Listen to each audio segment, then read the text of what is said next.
चलिए, तो हम शुरू करने जा रहे हैं। हमारा आज का जो फाइलम है, फाइलम हेमिकार्डेटा।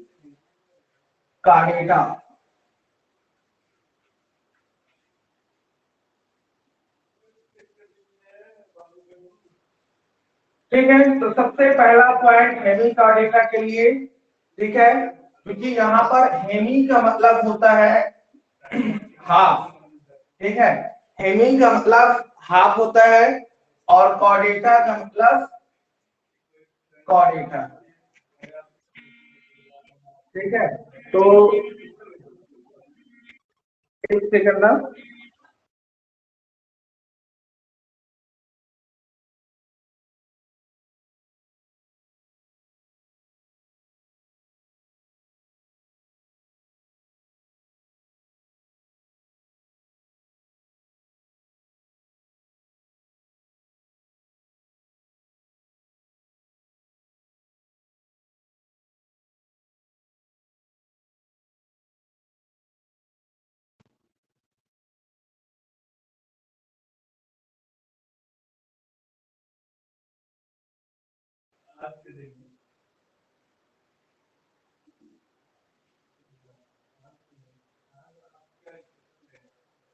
ठीक है, तो हेमी का मतलब होता है हाफ होता है, और इस कॉर्डेटा का मतलब होता है जिसके पास कॉर्ड पाया जाता है। ठीक है, जिसके पास कॉर्ड पाया जाता है उसे कॉर्डेटा कहते हैं। तो हेमी का मतलब होता है हाफ। ठीक है, तो आधा का डेटा। ठीक है, तो हेमी का डेटा का मतलब होता है जिनके पास कॉर्ड पाया जाता है वो भी हाफ। ठीक है, हाफ कॉर्ड पाया जाता है उसे ही हेमी कॉर्डेटा कहा जाता है। ठीक है, इसके बारे में एक चीज और याद रखिए कि ये क्या बोलते हैं, हम हेमी कॉर्डेटा से पहले क्या पढ़े हैं, क्या पढ़े हैं हमने, एकाइनोडर्मेटा। ठीक है, एकाइनोडर्मेटा के बाद हम क्या पढ़ रहे हैं, Hemichordata.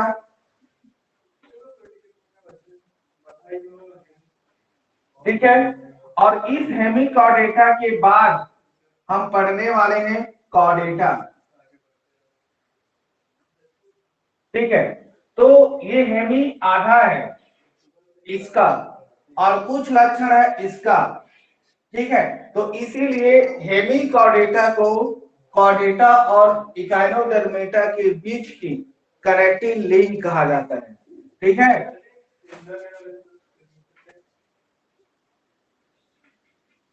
Connecting link between echinodermata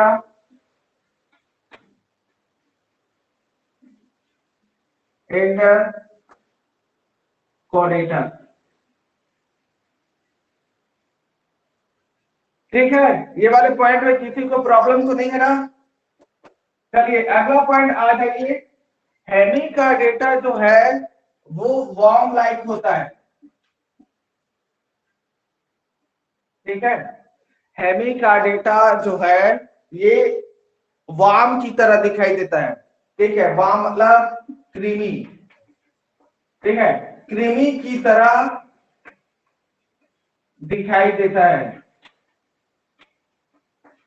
ठीक है, ये पॉइंट याद रखिए। ठीक है, अगला पॉइंट है इसके लिए कि जो हेवी का डेटा जो होता है, ठीक है, ये पानी में पाया जाता है। ठीक है, नेचर वाइज कैसा होता है, एक्वाटिक होते हैं, जल के अंदर में पाए जाते हैं, और ये जल के अंदर में पाए जाते हैं एक्सक्लूसिवली। एक्सक्लूसिवली, ठीक है, एक्सक्लूसिवली मरीन होता है ये। मरीन मतलब समुद्र के अंदर में पाया जाता है। अभी कुछ क्लास पहले हमने बताया कि कुछ ऐसे जीव जो सिर्फ मरीन में पाए जाते हैं, है ना, तो ये भी कहाँ पाए जाते हैं, जो हेमिकार्डेटा जो होते हैं वो मरीन में पाए जाते हैं, समुद्र में पानी के अंदर में ये पाए जाते हैं।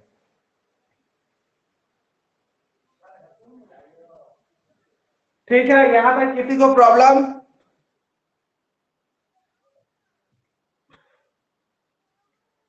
चेतन साहू आपको?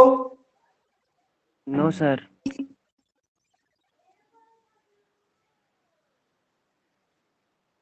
ठीक है, तो लिख ले, मिटा दूं? Yes sir. गर्त यस सर, में, मिटा दीजिए। गर्त में किसी को? संजना, नीलिमा, आप लोग? No sir. पूर्वेश? नो ना?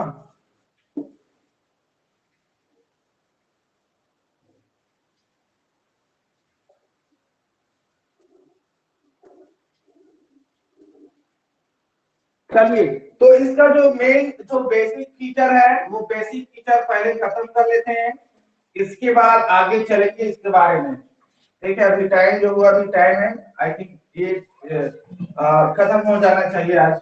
ठीक है, तो सबसे पहले बॉडी प्लान।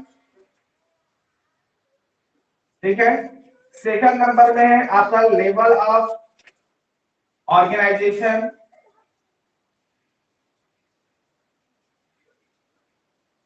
ठीक है, थर्ड नंबर में है जर्म लेयर। ठीक है, फोर्थ नंबर में क्या बच गया? अच्छा, सिमेट्री।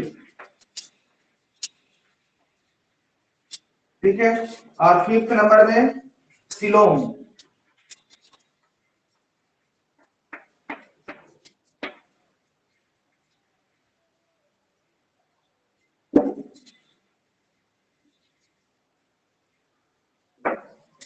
ठीक है, तो बॉडी प्लान की बात करते हैं।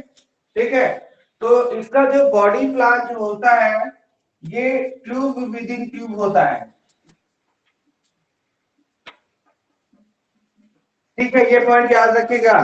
ठीक है, आपके जो हेमिकोडेटा के जितने भी मेंबर्स जो है उनके जो बॉडी जो होता है वो ट्यूब विद इन ट्यूब होते हैं। और ऐसे भी मैंने यहाँ पे बताया कि ये वार्म लाइक पाए जाते हैं। ठीक है, तो वार्म लाइक होने की वजह से ये इनका क्या होता है, ट्यूब विद इन ट्यूब होता है, मतलब इसका माउथ भी पाया जाता है और माउथ के साथ साथ एनस भी इनमें पाई जाती है। ठीक है, लेवल ऑफ ऑर्गेनाइजेशन की बात करें तो इसका लेवल ऑफ ऑर्गेनाइजेशन जो होता है वो ऑर्गन सिस्टम होता है। ठीक है, कैसा होता है? ऑर्गन सिस्टम होता है। जर्म लेयर, जर्म लेयर जो होता है ये ट्रिप्लोप्लास्टिक होता है। ठीक है, ये जितना भी पॉइंट है ये पॉइंट लिख लीजिए, क्योंकि आपके छत्तीसगढ़ के किताब में ये बेसिक फीचर्स नहीं दिया गया है।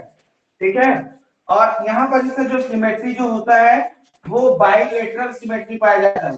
ठीक है, बाइलेटरल सिमेट्री। और इसका जो सिलोम जो होता है वो यू सिलोमेट होता है। ठीक है, यू सिलोमेट, और ये यू सिलोमेट में होता है इंटेरो वाला। ठीक है, इंटेरो वाला होता है, इंटेरो सिलोमेट होते हैं। ठीक है, और ट्रिप्लोब्लास्टिक और बाइलेटरल के बारे में जानते हैं। सबसे पहला ऐसा फाइलम जो प्लेटिहेल्मिन्थेस है जो ट्रिप्लोब्लास्टिक था और बाइलेटरल था, है ना? ठीक है, तो ये आपका बेसिक फीचर है जो ओवर हो गया। ठीक है, body plan, tube within tube, level of organisation जो होता है वो ऑर्गन सिस्टम होता है। जर्म लेयर जो होता है वो ट्रिप्लोब्लास्टिक, और सिमेट्री जो होता है वो बाइलेटरल, और सिलोम जो होता है वो यू सिलोमेट, और वो इंटेरो वाला सिलोमेट। ठीक है, ठीक है, जल्दी लिखिए।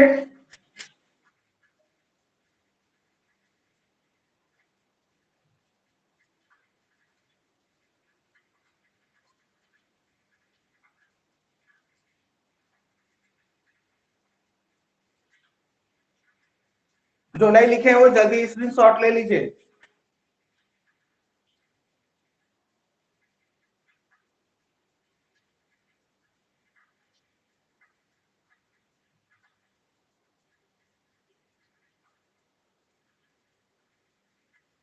ठीक है, आगे चले।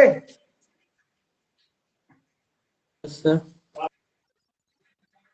हो गया, आगे चले। खिलेश कुमार, आर्यन।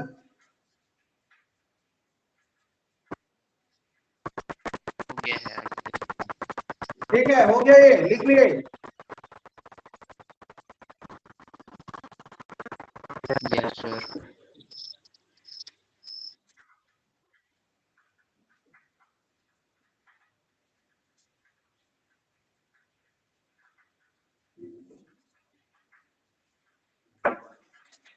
देखिए इसका एक पॉइंट थोड़ा सा छूट गया, ठीक है। ये वाला पॉइंट जो है ये मराइन में पाए जाते हैं, समुद्र में पाए जाते हैं, ठीक है। तो समुद्र में पाए जाते हैं तो क्या बोलते हैं, ये लेची एनिमल है,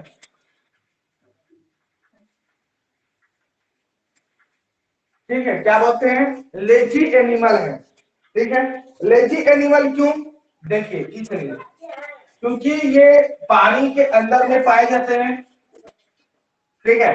और पानी के अंदर में, ठीक है, पानी के अंदर में ये सुरंग बना के रहता है, ठीक है। कैसे रहता है, सुरंग बना के रहता है, ठीक है। मान लीजिए ये समुद्र की वाटर है, पानी है, ये इनकी लहरें हैं, ठीक है, लहरें उत्पन्न हो रही है, ठीक है। तो ये इनकी जो तली वाले प्लेस है, ठीक है। तो ये जो तली वाले जो प्लेस है, तली वाला मतलब सैंड, ठीक है। ये वाले पार्ट को क्या बोलेंगे, सैंड कहेंगे। तो सैंड एंड वाटर, क्योंकि पानी भी है, ठीक है। और यहीं पर यहाँ पर ये सुरंग बना लेगा, ये इनकी सुरंग है, ठीक है। क्या है वो, सुरंग है, ठीक है। और इसी सुरंग में, ठीक है, इसी सुरंग में ये रहता है,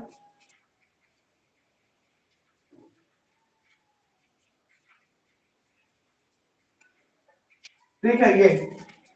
ये इसी सुरंग में रहता है और ये अपने सुरंग से कभी बाहर ही नहीं आता है, ठीक है। समझ रहे हो ना, ये अपने सुरंग से कभी बाहर नहीं आते हैं, इसीलिए इसे लेजी एनिमल कहा जाता है, ठीक है। क्लियर ना,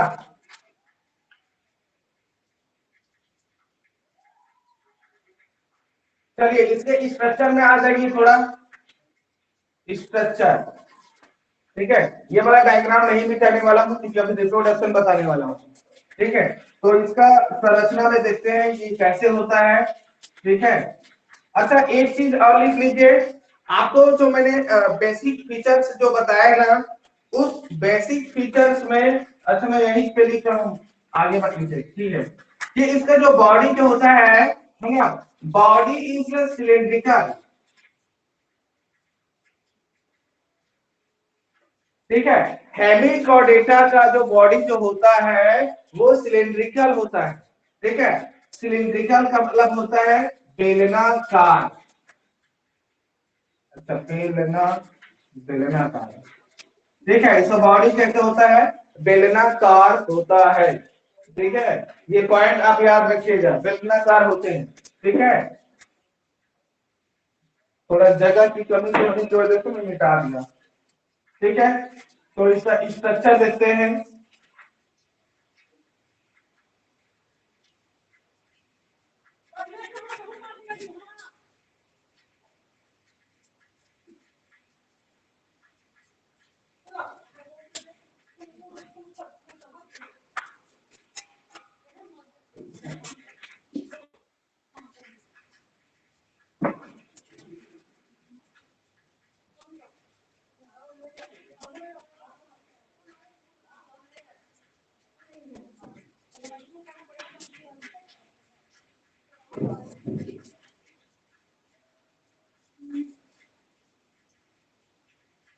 ठीक है। थोड़ा मिटा रहा हूँ, बड़ा हो गया, इधर नीचे में नहीं आ पाएगा, ठीक है।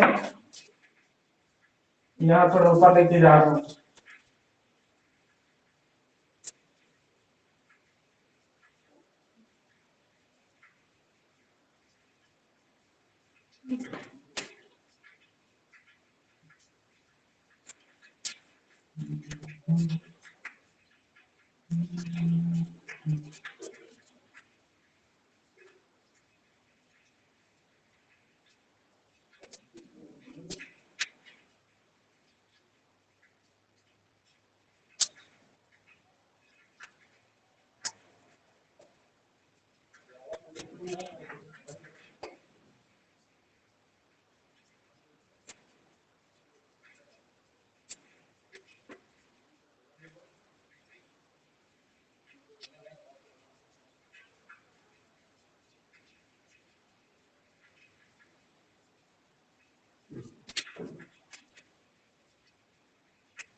ठीक है, सभी बनाएंगे डायग्राम ना।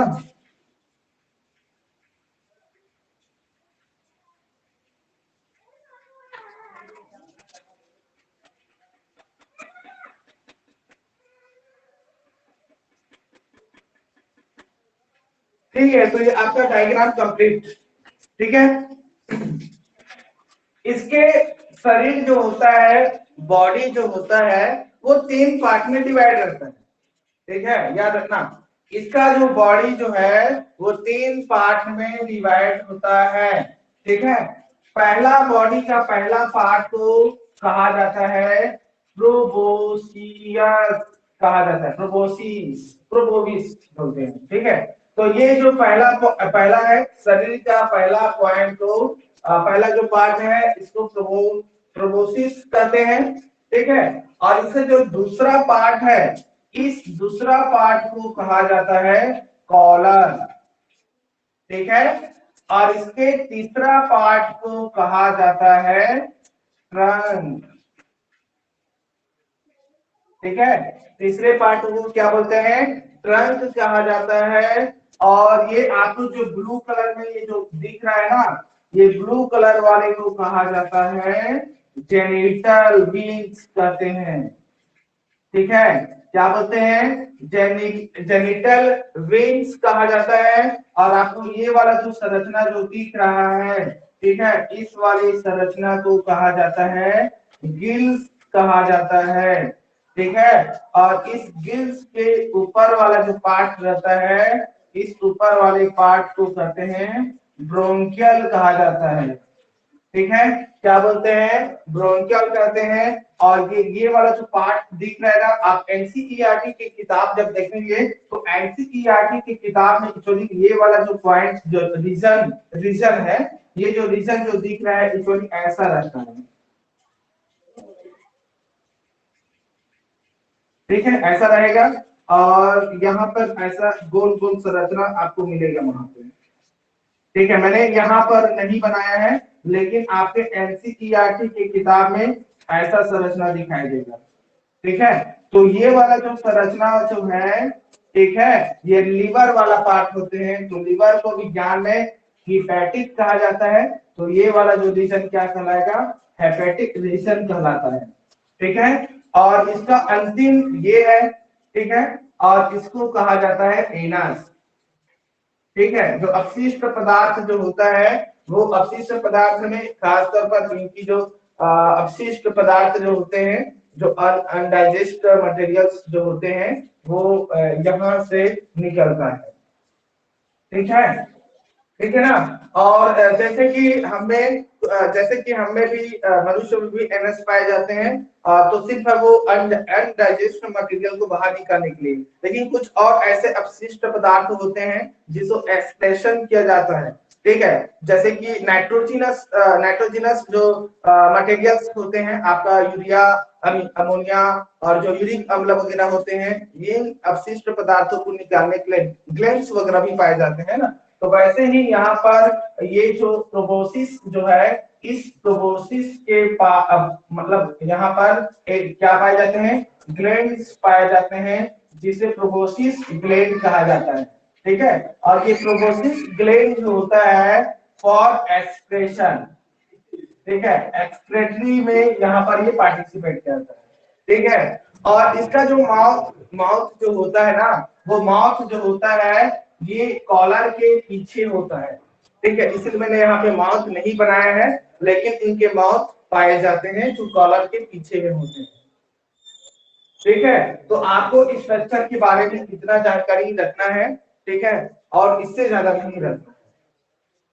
ठीक है, क्लियर यहाँ तक। Yes sir.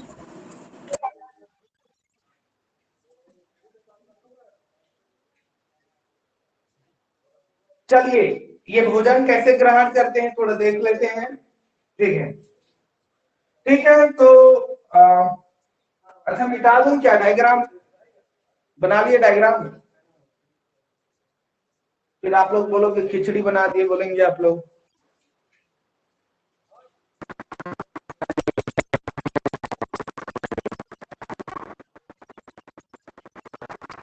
मिटा दूं डायग्राम? Yes sir.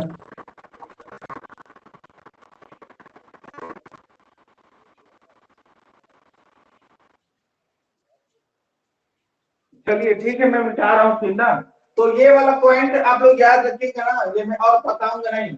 ये जो प्रोबेसिस ग्लैंड पाए जाते हैं और ये ग्लैंड का यूज होता है एक्सक्रीटरी के लिए यूज किया जाता है, ठीक है। और मैं और नहीं बता रहा हूँ, देखिए। और ये जो नीला वाला जो है ना, एक्चुअली इसका जेनिटल पार्ट है। जेनिटल मतलब आप समझते हो ना, जो सेक्स ऑर्गन जो होते हैं, रिप्रोडक्टिव ऑर्गन्स जो होते हैं, वो यहीं से ओपन होता है, ठीक है। इसीलिए तो ये कॉर्ड है ना, ठीक है, इसीलिए ये कॉर्ड है। आप कॉर्डेटा वाले जितने भी मेंबर्स जो होते हैं, वो देखना कि उनका जो एनस जो होता है ना, वो हमेशा कॉर्ड के मतलब नीचे होता है, ठीक है। तो मैं मिटा रहा हूं ना इसको, नीलेश कुमार, मिटा दूं?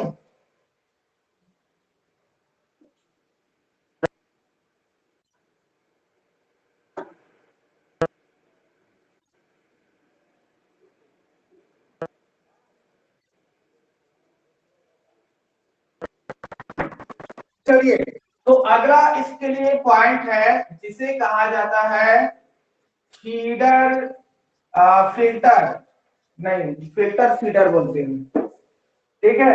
आपके जो हेमिकॉर्डेटा जो होते हैं, इसको फिल्टर फीडर कहा जाता है।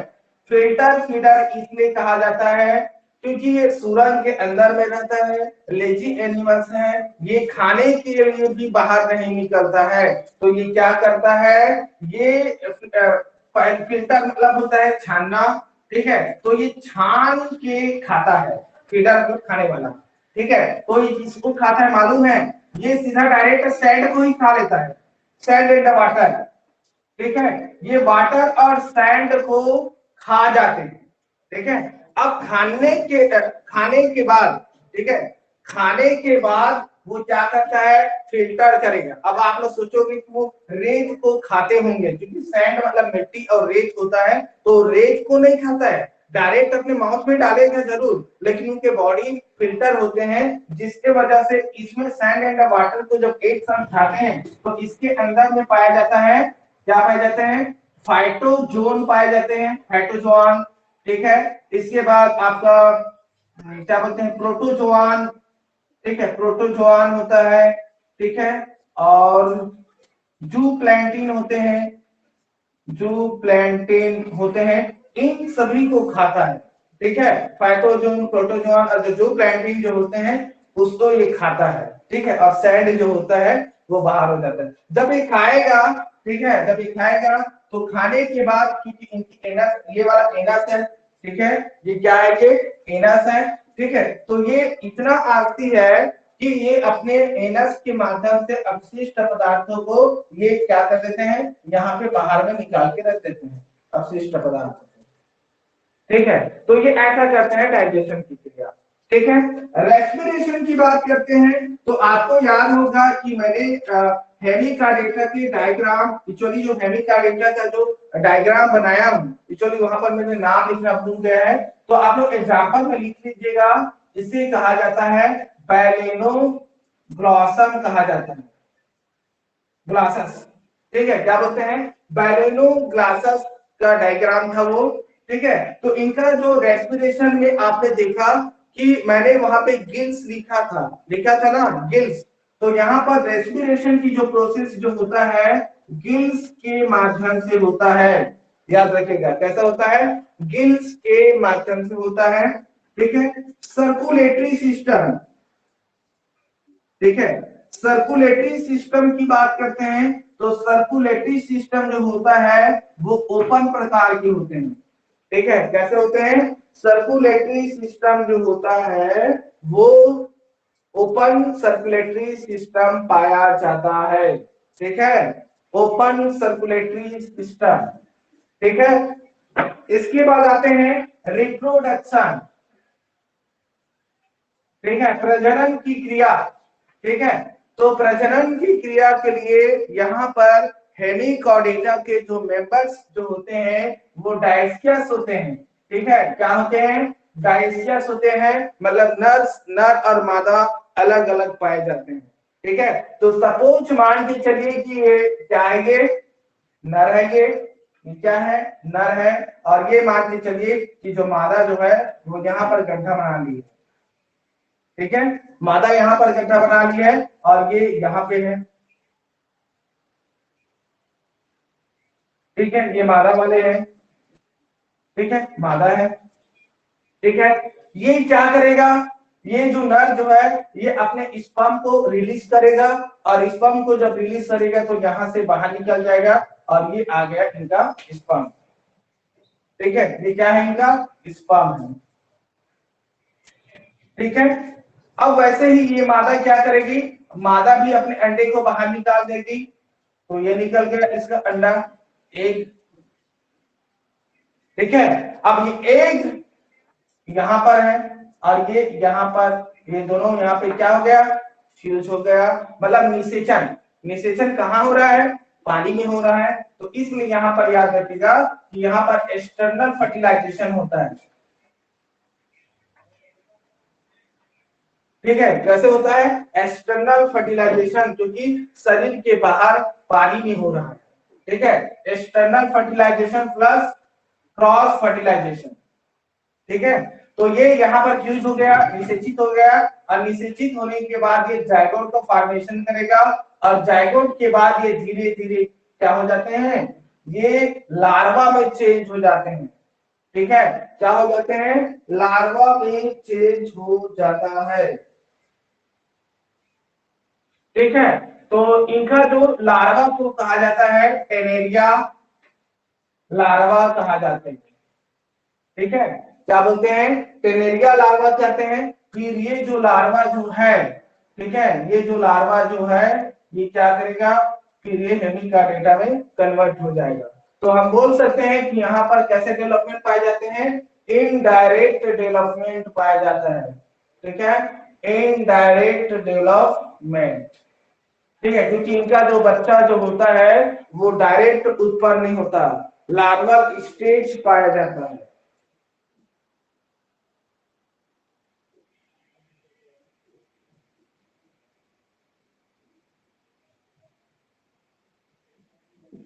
ठीक है, तो इस तरह से आपका हेमिकार्डेटा जो है वो खत्म हो गया।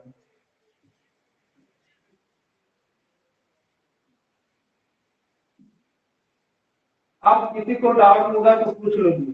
ठीक है, आपका हेमिकार्डेटा जो टॉपिक है, जो संघ फाइलम जो है वो खत्म हो गया।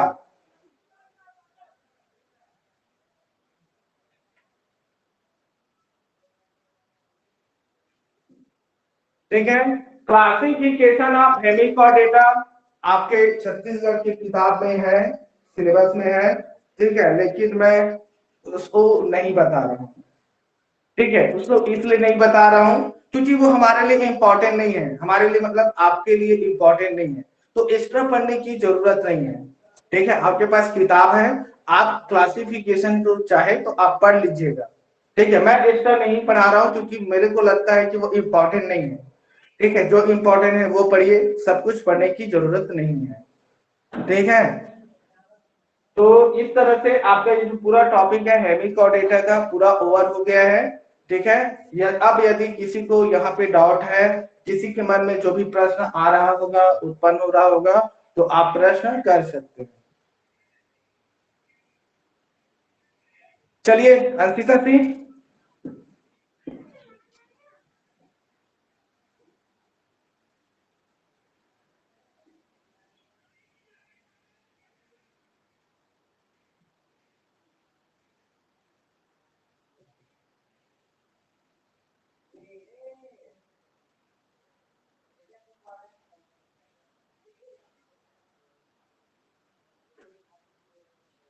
कुछ प्रश्न पूछना है? सर रेस्पिरेशन रिपीट कीजिए ना।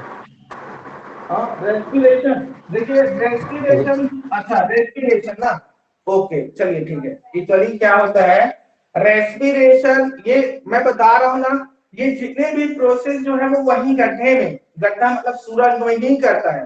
पहले ही बताया लेजी एनिमल, बहुत आलसी है, वो अपनी जगह से बाहर निकलना ही नहीं चाहता। वो बोलता है कि मैं क्यों निकलूं, मैं क्यों निकलूं, ठीक है, क्योंकि मैं तो सुरंग में हूँ, और सुरंग में हूँ तो मैं तो जल के अंदर में रहता हूँ, क्योंकि मेरा नेचर तो जो एक्वाटिक है, मैं तो समुद्र के अंदर में हूँ, पानी के अंदर में हूँ, तो मैं क्यों बाहर निकलूं, ठीक है, क्योंकि पानी H2O है, और इस पानी में क्या है, क्या है यहाँ पर पानी में, क्या है पानी में, O2। ये हाइड्रोजन है, ठीक है, हाइड्रोजन और ऑक्सीजन ये O2 है, ठीक है, तो वो O2 को क्या करता है, गिल्स के माध्यम से उसको ग्रहण करता है, और वहां पर गैसेस एक्सचेंज होगा, तो CO2 कार्बन डाइऑक्साइड है जो बाहर आ जाएगा, और O2 अंदर चला जाएगा, ठीक है, तो वो पानी के द्वारा पानी में घुली हुई जो ऑक्सीजन जो होती है उसको वो ग्रहण करता है, क्योंकि वो पानी के अंदर में रहता है, ठीक है, तो इसलिए वहां पर जो रेस्पिरेशन जो होता है गिल्स के माध्यम से होता है, ठीक है, हेमी का डेटा में श्वसन की जो प्रक्रिया जो होती है वो गिल्स के माध्यम से होती है, ठीक है Akhilesh. Yes sir. Sir NCERT में तो सर्कुलेटरी सिस्टम में बंद प्रकार का दिया है। किसमें किसमें? सर्कुलेटरी सिस्टम में परिसंचरण तंत्र। अच्छा, परिसंचरण तंत्र को बंद प्रकार का दिया है उसमें।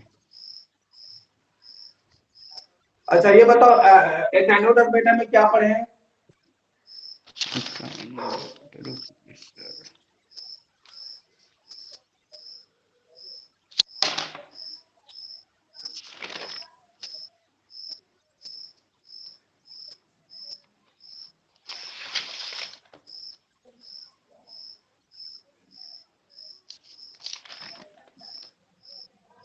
जल्दी देखिए, एकाइनोडर्मेटा में कौन सा सर्कुलेटरी सिस्टम है?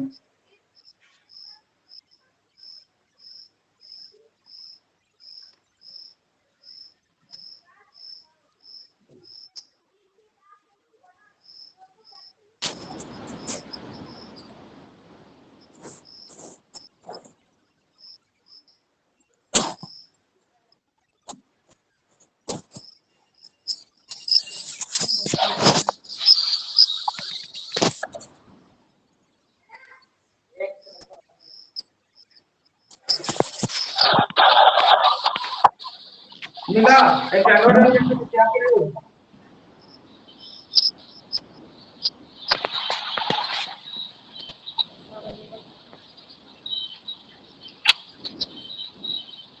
संजना, क्या पढ़े हो आप? एकाइनोडर्मेटा में क्या पढ़े हो? Circulatory system.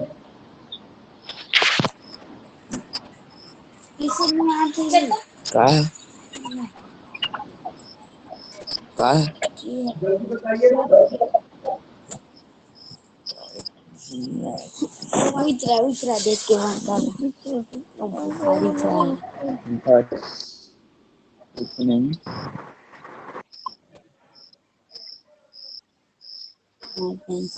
आर्यन क्लोज नहीं होता है, ओपन ही होता है, ठीक है, क्योंकि ये वर्म लाइक है ना ये, यस सर। ठीक है, तो ये ओपन सर्कुलेटरी सिस्टम होता है, क्योंकि इनके जो ब्लड वेसल जो होता है वो अकशेरुकी है ना, ये नॉन कार्डियक है। अच्छा, एक पॉइंट मैं यहाँ पे बताना भूल गया, ठीक है, याद रखिएगा, प्रारंभिक समय में, ठीक है, ये आपका जो कॉर्डेटा जो है, इस कॉर्डेटा जो है ये क्या है, ये फाइलम है, ठीक है, कॉर्डेटा जो है वो फाइलम है, तो हेमी कॉर्डेटा को एक्चुअली सब फाइलम में रखा गया था, ठीक है, सब फाइलम बनाया गया था हेमी कॉर्डेटा, ठीक है, हेमी कॉर्डेटा बनाया गया था इसको सब फाइलम, ठीक है, लेकिन बाद में क्या किया, इसको सब फाइलम से बाहर कर दिया गया और एक नया फाइलम बना दिया गया, ठीक है, तो ये पहला नया हेमी कॉर्डेटा दिया है, इसीलिए इसको वहां से बाहर कर दिया कॉर्डेटा से, क्योंकि ये क्लोज सर्कुलेटरी सिस्टम नहीं पाए जाते, ओपन सर्कुलेटरी सिस्टम पाए जाते हैं, क्योंकि इनके जो ब्लड वेसल्स जो होते हैं, ठीक है, इनके जो ब्लड वेसल्स जो होते हैं ये क्या होते हैं, नॉन कॉर्डेटा होते हैं, ठीक है, ये क्या होते हैं, नॉन कॉर्डेटा, ठीक है, हेमी कॉर्डेटा को नॉन कॉर्डेटा के अंदर में रखा गया है, इसीलिए ये ओपन सर्कुलेटरी सिस्टम होगा। Yes sir. और सर शुंड ग्रंथि। क्या बोले? शुंड ग्रंथि। हाँ तो बताया तो, ट्रंक लिखा तो था मैंने, ट्रंक वहां पे देखे नहीं? मैंने बताया ना कि हेमी का डेटा से जो बॉडी जो होता है सिलेंड्रिकल होते हैं और ये 3 पार्ट से डिवाइड होता है। पहले वाले को प्रोबोसियस कहते हैं, सेकंड वाले को कॉलर और तीसरा वाला ट्रंक होते हैं। और ट्रंक वाले में तो पूरा पार्ट आ जाता है, नीचे का पूरा पार्ट। ट्रंक को हिंदी में शुंड कहा जाता है। ट्रंक मतलब शुंड होता है ना हिंदी में।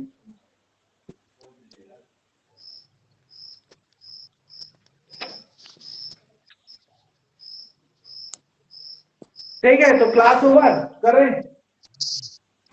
Yes sir. ठीक है, तो क्लास ओवर करते हैं। कल आप एक नया फाइलम शुरू करेंगे, कॉर्डेटा लास्ट फाइलम है 11वां नंबर का। आई थिंक 10 फाइलम हमने पढ़ लिया, कल शुरू करने वाले हैं 11वां नंबर। आई थिंक इस महीने में एक हफ्ते में खत्म हो जाएगा आई थिंक, देखते हैं। लेकिन थोड़ा मुश्किल है, लेकिन कोशिश करेंगे कि एक हफ्ता में ये आपका एनिमल किंगडम खत्म हो जाए। ठीक है, यस सर। ठीक है, कल मिलते हैं फिर।